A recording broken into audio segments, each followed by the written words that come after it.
Shalom keluarga damai dan sobat Samas. Hari ini 25 Maret 2022, kita telah memasuki hari ke-21 dalam masa Prapaskah.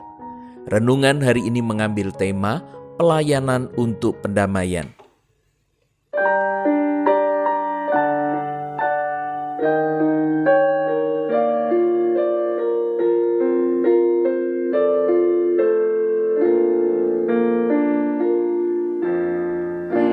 Yesus, Engkaulah Rajaku, junjungan mulia.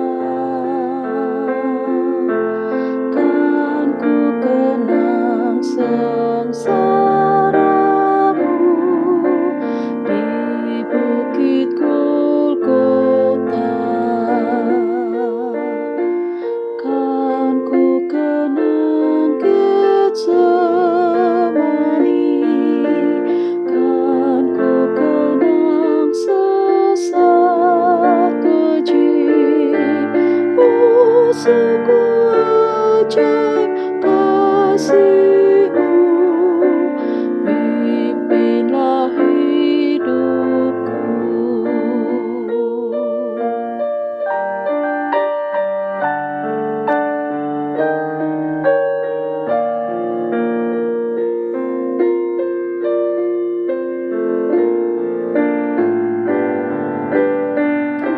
Tuhan, tunjukkan kubur-Mu yang sunyi dan gelap.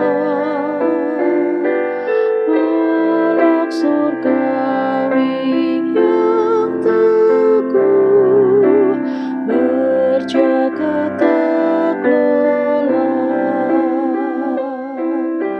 Kan ku kenang Getsemani, kan ku kenang sesak keji. Sungguh ajaib kasih-Mu, pimpinlah hidupku.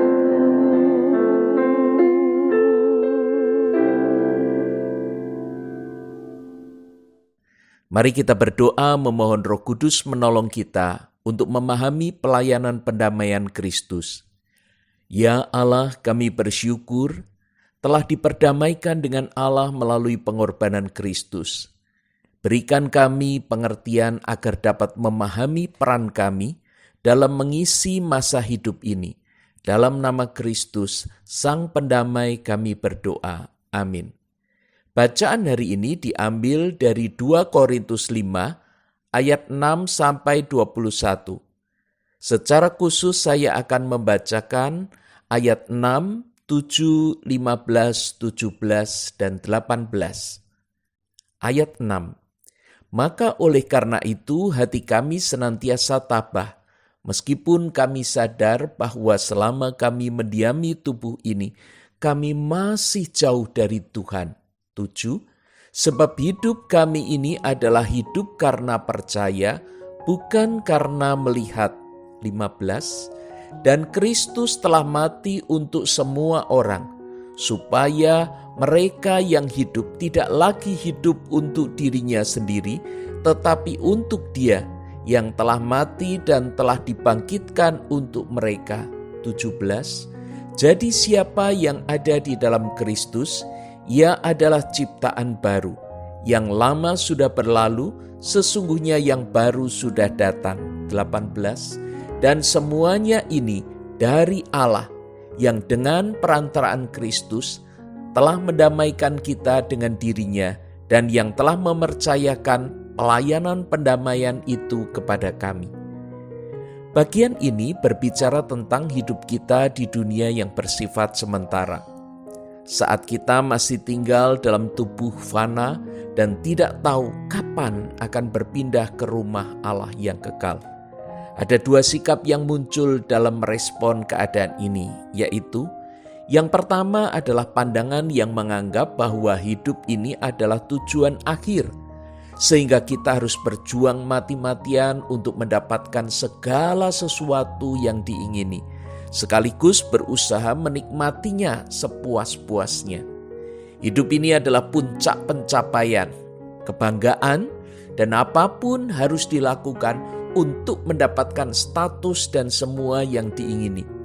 Tidak jarang hal ini menimbulkan egosentrisme yang membuat manusia begitu ambisius dan tidak memedulikan orang lain. Senada dengan ini, segala sesuatu yang dipercaya harus konkret atau kasat mata. Sulit mengajak orang berpikir tentang sesuatu yang bersifat kekal. Bagi mereka, hidup setelah kematian tidak rasional, karenanya tidak dapat dipercaya. Yang kedua adalah pandangan bahwa hidup tidak hanya di dunia ini. Ada kehidupan di balik kematian. Allah telah menyediakan rumah yang kekal, agar kita bisa bersamanya setelah kehidupan di dunia ini berakhir. Itulah sebabnya di ayat yang ke-6 Paulus mengatakan, selama kami mendiami tubuh ini, kami masih jauh dari Tuhan. Maksudnya jauh dari rumah yang akan kami diami bersama Tuhan. Ada pengharapan tentang rumah yang kekal, serta kebersamaan dengan Tuhan. Hal ini memang bukan sesuatu yang kasat mata atau mudah dimengerti. Karenanya kita membutuhkan Kristus untuk menolong kita agar bisa memahaminya. Sehingga hidup kita berdasarkan percaya kepada Kristus, bukan berdasarkan apa yang dapat kita lihat. Tanpa pertolongan Kristus, kita tidak mendapat info yang jelas tentang kehidupan kekal bersama Allah serta kepastian atas semua itu. Dampak dari perbedaan pandangan di atas adalah orientasi hidup manusia. Ayat 9 menunjukkan bahwa orientasi hidup para pengikut Kristus berbeda dengan mereka yang di luar Kristus. Mereka yang mengenal Kristus akan dibawa untuk mengenal Allah, sehingga orientasi hidup mereka adalah memperkenan Allah. Hal ini amat berbeda dengan mereka yang tidak memiliki relasi dengan Allah, karena mereka akan bersikap masa bodoh dan sama sekali tidak memedulikan Allah. Bayangkan betapa menggelikannya jika orang ingin masuk surga, dilayani para malaikat di surga tanpa mengenal dan punya relasi dengan pemilik surga. Memangnya surga itu hotel di mana orang bisa masuk keluar seenaknya asal mereka bisa membayar, atau mereka mau merampas surga dan mengkudeta penguasanya? Dalam ayat ke-10 Paulus memberi peringatan keras bahwa pada akhir kehidupan di dunia ini orang akan dihadapkan pada pengadilan Kristus atas apa yang telah diperbuatnya selama hidup di dunia. Tak seorang pun dapat lolos dari pengadilan tersebut, dan semua petugas tidak ada yang bisa disuap.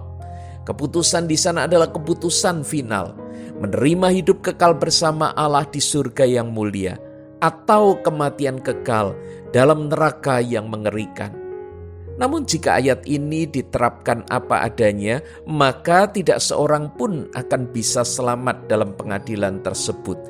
Karena kebaikan kita tidak lebih besar dari kejahatan kita. Dan konsekuensi dari ayat 14, yaitu kejatuhan Adam ke dalam dosa, telah membuat kita semua mati atau beroleh penghukuman kekal. Namun di ayat 15 kita melihat bahwa kematian Kristus telah menggantikan kematian semua orang. Disinilah Kristus melakukan pelayanan pendamaian bagi semua orang. Kristus memperdamaikan manusia dengan Allah.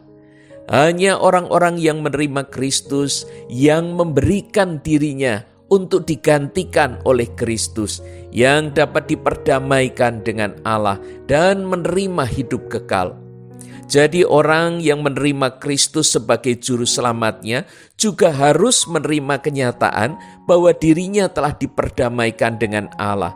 Ini berarti dia tidak lagi melakukan hal-hal yang membuatnya berseteru dengan Allah. Di ayat 17 Paulus menyampaikan, siapa yang ada dalam Kristus, ia adalah ciptaan baru. Kehidupan lama sebelum mengenal Kristus harus ditinggalkan, diganti dengan kehidupan baru yang berdamai dengan Allah. Sebagai ciptaan baru, kini orientasi hidup kita adalah menyukakan Allah. Hidup yang sesuai tuntunan dan teladan Kristus. Kristus akan terus menolong kita untuk hidup damai dengan Allah. Karena itu perkataan Kristus harus hidup dalam diri kita. Jangan lagi menghabiskan waktu untuk berdebat dengan Kristus atau hidup bertentangan dengannya. Dia sangat mengerti apa yang harus kita lakukan, apa yang akan terjadi dengan hidup kita, dan kemana kita akan pergi kelak. Mari kita memohon Roh Kudus menolong kita agar hidup berkenan kepada Allah. Bapa, beri kami ketaatan total agar pendamaian Kristus berlangsung sempurna dalam hidup kami, dan teladan Kristus memampukan kami memahami dan melakukan kehendak Allah.